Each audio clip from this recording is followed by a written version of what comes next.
नमस्कार दोस्तों, स्वागत है आपका मेरे चैनल आध्यात्मिक कथा में।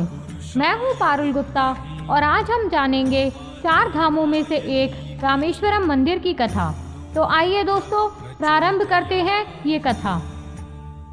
रामेश्वरम हिंदुओं का एक पवित्र तीर्थ है। रामेश्वर का संस्कृत में अर्थ है राम के भगवान शिव। यह तमिलनाडु के रामनाथपुरम जिले में स्थित है। यह तीर्थ हिंदुओं के 4 धामों में से एक है। इसके अलावा यहाँ स्थापित शिवलिंग 12 द्वादश ज्योतिर्लिंगों में से एक माना जाता है। भारत के उत्तर में काशी की जो मान्यता है, वही दक्षिण में रामेश्वरम की है। रामेश्वरम चेन्नई से करीब 425 मील दूर दक्षिण पूर्व में स्थित एक सुंदर टापू है, जिसे हिंद महासागर और बंगाल की खाड़ी चारों तरफ से घेरे हुए हैं। प्राचीन समय में यह टापू भारत के साथ सीधे जुड़ा हुआ था। बाद में धीरे धीरे सागर की तेज लहरों ने इसे काट दिया, जिससे यह टापू चारों ओर पानी से घिर गया। फिर अंग्रेजों ने एक जर्मन इंजीनियर की मदद से रामेश्वरम को जोड़ने के लिए एक रेलवे पुल का निर्माण किया। रामेश्वरम का मंदिर भारतीय वास्तुकला का उत्कृष्ट नमूना है। यह मंदिर 1000 फुट लंबा, 650 फुट चौड़ा है। इस मंदिर का निर्माण कई विशाल पत्थरों से किया गया है। इस मंदिर में जो कई लाख टन के पत्थर लगे हैं, वे सब बहुत दूर दूर से नाव में लाद कर लाए गए हैं। भगवान शिव के इस ज्योतिर्लिंग के विषय में यह मान्यता है कि इसकी स्थापना स्वयं भगवान श्री राम ने की थी। भगवान राम के द्वारा स्थापित होने के कारण ही इस ज्योतिर्लिंग को भगवान राम का नाम रामेश्वरम दिया गया। स्कंद पुराण में इसकी महिमा विस्तार से वर्णित है। आइए जानते हैं पुराणों में वर्णित इसकी कथा के बारे में।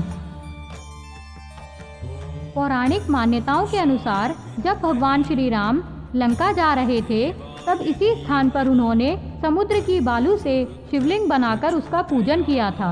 ऐसा भी कहा जाता है कि इस स्थान पर ठहरकर भगवान राम जल पी रहे थे कि आकाशवाणी हुई कि मेरी पूजा के बिना ही जल पीते हो। इस वाणी को सुनकर श्री राम ने बालू से शिवलिंग बनाकर उसकी पूजा की तथा भगवान शिव से रावण पर विजय प्राप्त करने का वरदान मांगा। तभी भोलेनाथ ने प्रसन्नता के साथ यह वर भगवान राम को दे दिया।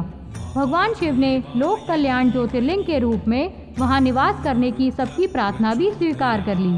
तभी से यह ज्योतिर्लिंग वहां विराजमान है। इस ज्योतिर्लिंग के विषय में एक दूसरी कथा इस प्रकार कही जाती है कि जब भगवान श्री राम रावण का वध करके लौट रहे थे, तब उन्होंने अपना पहला पड़ाव समुद्र के उस पार गंधमादन पर्वत पर डाला था। वहां बहुत से ऋषि और मुनिगण श्री राम के दर्शन के लिए उनके पास आए। उन सभी का आदर सत्कार करते हुए भगवान राम ने उनसे कहा कि पुलस्त्य के वंशज रावण का वध करने के कारण मुझ पर ब्रह्म हत्या का पाप लग गया है।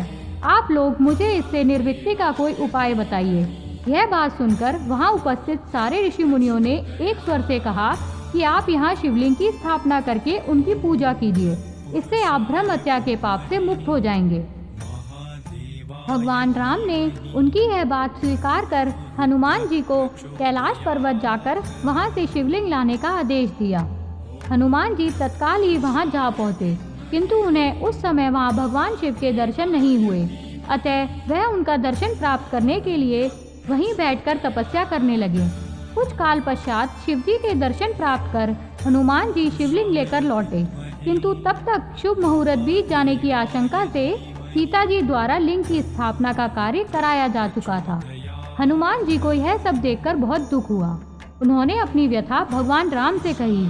भगवान ने पहले ही लिंग को स्थापित किए जाने का कारण हनुमान जी को बताते हुए कहा कि यदि तुम चाहो तो इस लिंग को यहाँ से उखाड़कर हटा दो। हनुमान जी अत्यंत प्रसन्न होकर उस लिंग को उखाड़ने लगे, किंतु बहुत प्रयत्न करने पर भी वह लिंग तस से मस नहीं हुआ। अंत में उन्होंने उस शिवलिंग को अपनी पूंछ में लपेटकर उखाड़ने का प्रयत्न किया, फिर भी वह ज्यों का त्यों अडिग बना रहा। उल्टा हनुमान जी धक्का खाकर एक कोस दूर मूर्छित होकर जा गिरे। उनके शरीर से रक्त बहने लगा। यह देखकर सभी लोग अत्यंत व्याकुल हो उठे। माता सीता पुत्र से भी प्यारे अपने हनुमान के शरीर पर हाथ फेरती हुई विलाप करने लगी। मूर्छा दूर होने पर हनुमान जी ने भगवान श्री राम को परम ब्रह्मा के रूप में सामने देखा। भगवान ने उन्हें शंकर जी की महिमा बताकर उनका प्रबोध किया और हनुमान जी द्वारा लाए गए शिवलिंग की स्थापना भी वही पास में करा दी। आज भी मंदिर के गर्भगृह में 2 लिंग रखे हुए हैं, जिसे ये कहा जाता है कि इनमें से एक सीता जी द्वारा निर्मित है, जिसे रामलिंगम कहा जाता है, तथा दूसरा लिंगम हनुमान जी द्वारा कैलाश पर्वत से लाया गया है। आइए अब जानते हैं इस मंदिर के कुछ अनोखे रहस्य। मंदिर के अंदर 24 कुएं हैं, जिन्हें तीर्थ कहा जाता है। मान्यता है कि बस मंदिर के अंदर के कुओं का जल मीठा है, क्योंकि इन जल कुंडों का निर्माण भगवान राम ने अपने बाण से किया था। बाकी मंदिर के बाहर और भी कुएं हैं, परंतु उनका जल खारा है। रामेश्वर के मंदिर में जिस प्रकार शिवजी की 2 मूर्तियां हैं, उसी प्रकार देवी पार्वती की भी मूर्तियां अलग अलग स्थापित की गई हैं। देवी की एक मूर्ति पर्वतवर्धिनी कहलाती है और दूसरी विशालाक्षी। रामेश्वरम मंदिर के पास ही कई अन्य हिंदू तीर्थ स्थल हैं, जैसे हनुमान कुंड, अमृत वाटिका और बराम तीर्थ आदि। मंदिर के पास ही एक जगह ऐसी है जिसके बारे में बताया जाता है यहाँ राम और विभीषण की पहली मुलाकात हुई थी।